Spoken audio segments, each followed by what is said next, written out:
Here's something else I noticed in this story of Joseph's prison ministry. All of chapter 40 of Genesis gives us a detailed explanation of Joseph's prison ministry. As he was placed there in prison, the writer of Genesis in verse 4 says that he served them. He served them. He served who? The other prisoners. The other prisoners.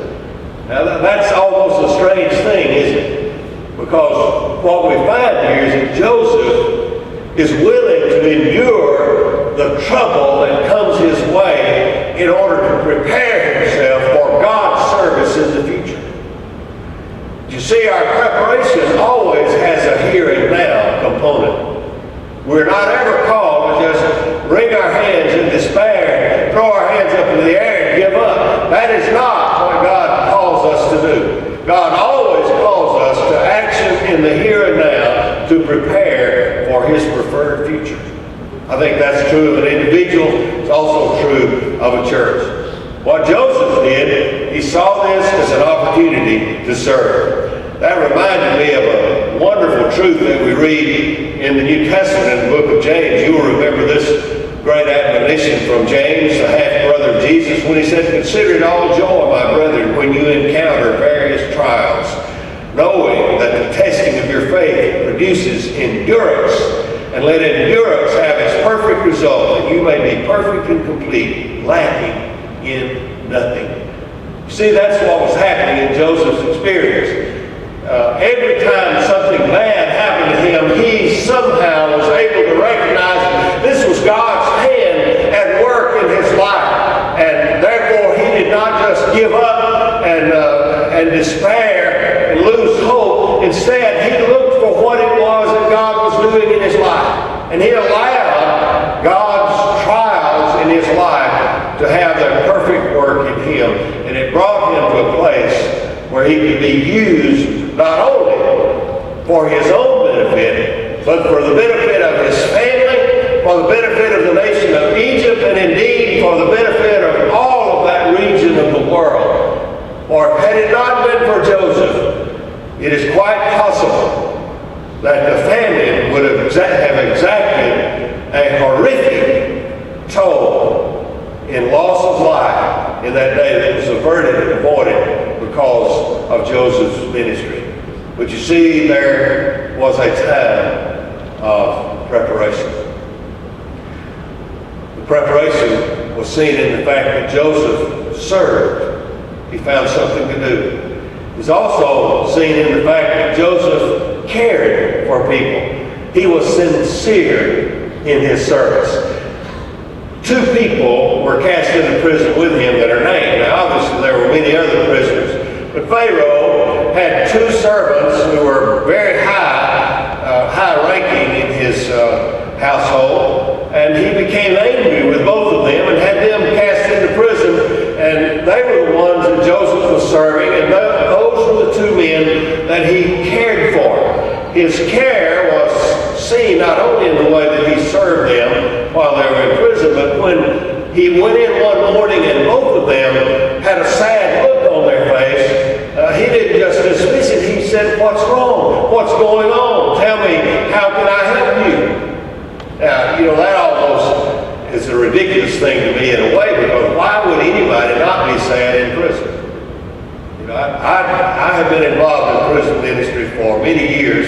Haven't done much since I've been in Bessemer, but for about 10 years I was in a maximum security facility in Odeville, Alabama.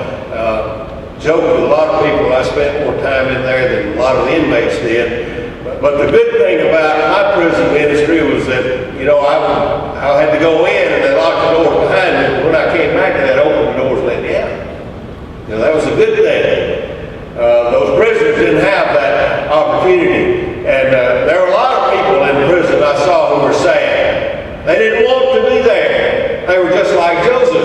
Joseph was telling his friends there after they shared the dream. He said, "Don't forget about me." In verse 15 he said, "For I was in fact kidnapped from the land of the Hebrews, and even here I've done nothing that they should have put me into this dungeon. I'm innocent. All prisoners are innocent."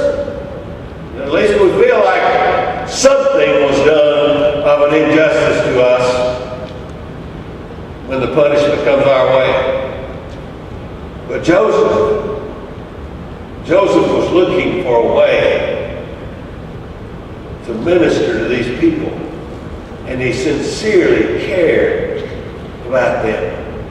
And when he demonstrated that care, they were willing to tell the dreams that they had had. One was a cupbearer, or as one translation says, a butler. Actually, I think he was more like a wine taster. You know, he drank the stuff, so if somebody was trying to kill Pharaoh, he'd die, and then Pharaoh would know not to drink the stuff. One was the cupbearer, the other was the chief baker. And they both had similar dreams. And Joseph, upon hearing the dream of the cupbearer, the butler, said, well, your dream is easy to interpret. It's in 3 days, Pharaoh will lift up your head and restore you to the place that you had. And he said, but don't forget about me when he does restore you. Well, the chief baker was really tickled to hear that interpretation of his friend's dream. So he said, well, I had a dream too. And he told his dream about the 3 baskets of bread and the birds eating the baskets out of the top, bread out of the top basket. Joseph said, yeah, in 3 days, Pharaoh's going to lift up your head too, off your shoulders. That wasn't a very good thing, was it? He's going to hang you. Now, you know, sometimes we are tempted to be politically correct and not tell people the truth. We have that temptation all the time as Christians, don't we? I mean, who in here wants to tell somebody you're going to hell? If you don't trust Jesus, you're going to hell. We don't want to tell folks that. But we don't want to say hardly anything negative to someone. And yet, it was precisely that Joseph told the truth on the bad dream just as well as he did on the good dream that made the cupbearer remember him eventually. Because you see, he recognized that here was a man who had a connection with Almighty God, who could interpret dreams. Joseph cared enough to tell the truth. The good news is that Jesus died on the cross for us and has provided salvation for everyone who will trust him. The bad news is that we're all sinners and we're condemned to death and an eternity in a hell that God prepared for the devil and his angels. That's the bad news. But you see, you have to tell the truth. I do think it's possible to speak the truth in love. I don't think Joseph took glee in the fact that he interpreted this dream to the man, but he just did what God revealed to him to do. I think we need to be the same way in our ministry. We need to minister to folks in such a way that they know we care for them, even if we have to say some bad news. They'll recognize it's coming out of a heart of concern and compassion and love. Joseph's prison ministry was marked by service. It was marked by sincerity. But his prison ministry continued in some sadness. Look at verse 20 of chapter 40. This almost makes you want to cry. Thus it came about on the 3rd day, which was Pharaoh's birthday, that he made a feast for all his servants, and he lifted up the head of the chief cupbearer and the head of the chief baker among his servants. And he restored the chief cupbearer to his office, and he put the cup into Pharaoh's hand. But he hanged the chief baker, just as Joseph had interpreted to them.